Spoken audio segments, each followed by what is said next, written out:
Magandang araw sa iyo, Kuya Dax. Gusto ko lang ibahagi ang naging karanasan ko. Isang kwentong hindi ko inakalang mararanasan ko sa totoong buhay. Akala ko dati ang mga ganitong istorya ay napapanood lang sa pelikula o nababasa sa mga libro. Pero nangyari talaga ito sa akin.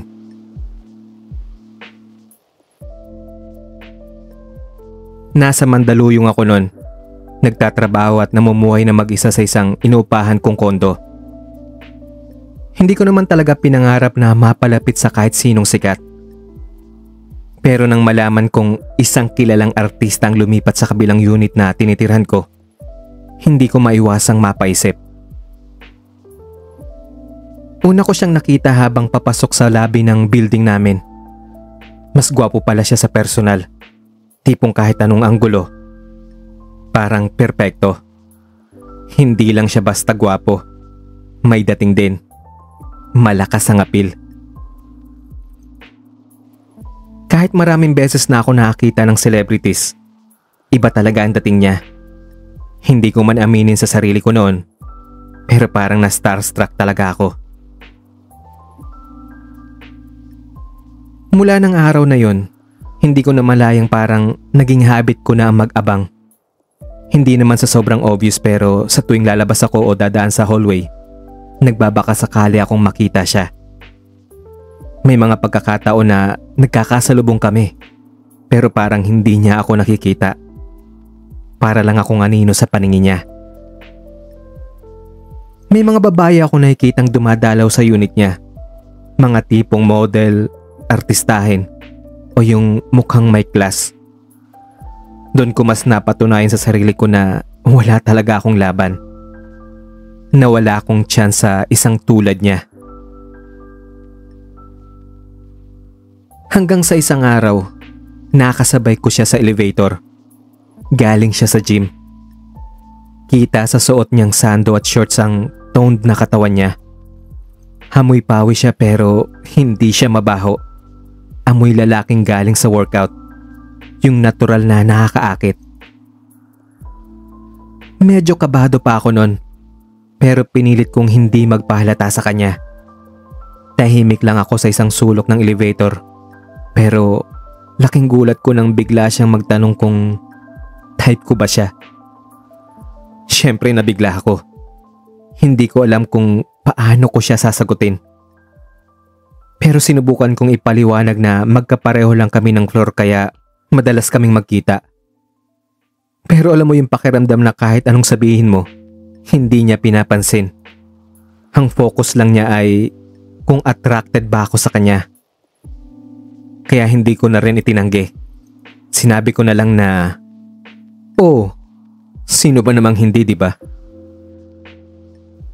Pagbukas ng pintuan ng elevator, pagkalabas pa lang namin, nagulat ako nang bigla niya akong hinatak papasok sa unit niya. Hindi ko rin alam kung bakit ako sumama. Siguro dahil sa excitement. Siguro dahil naisip kong ito na ang pagkakataon ko. Pagpasok namin, ramdam ko kagad ang init ng katawan niya. Hindi na siya nag-aksaya ng oras. Ramdam ko yung urgency. Yung pagnanais sa bawat kilos niya. Sa puntong yon, hindi ko na nagawang umatras. Lasing na ako sa amoy at init ng katawan niya. Hindi ko na iniisip kung ano ang magiging consequences. Mabilis ang mga pangyayari. Bawat haplos, bawat halik, ramdam ko yung init. Parang matagal na naming pinagmamasda ng isa't isa. Pakiramdam ko, parang ako ang pinakamagandang babae sa mundo sa mga sandaling iyon. Yung mga mata niya, para bang gusto akong lamunin ng buo. Walang kahit anong salita. Puro kilos lang. Bawat segundo, unti-unti niyang inangkin ang katawan ko. At ako naman, buong puso akong sumunod sa agos ng gabi. Hindi ko alam kung dala ng adrenaline rush o matagal ng paghanga. Pero pakiramdam ko noon, parang ako ang leading lady niya sa isang pelikula. Isang ordinaryong babae na pinansin ng isang sikat na artista. Pero hindi pala lahat ng kwentong tulad nito ay may fairy tale ending.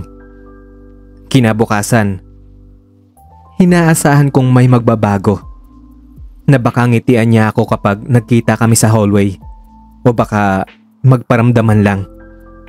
Pero wala. Ilang araw ang lumipas.